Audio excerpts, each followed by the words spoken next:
Unleashed allows you to add customer records that contain their key details. Let's take a look at an existing customer record. You can use the Details tab to ensure that your customer is set up to have all the correct details. The required fields on the screen are the customer code and customer name. Please note that these need to be unique.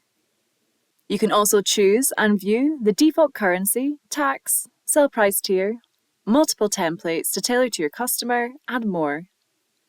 The Address tab holds your customer's postal and physical addresses. The Contacts tab will allow you to enter specific contact details for your customer. For example, you can set up that your account's contact receives the invoices and that your warehouse contact receives the shipping details. This is activated when you email off each section of your sales order.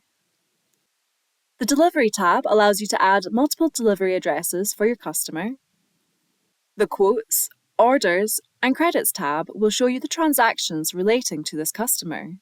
Just click on this drop-down.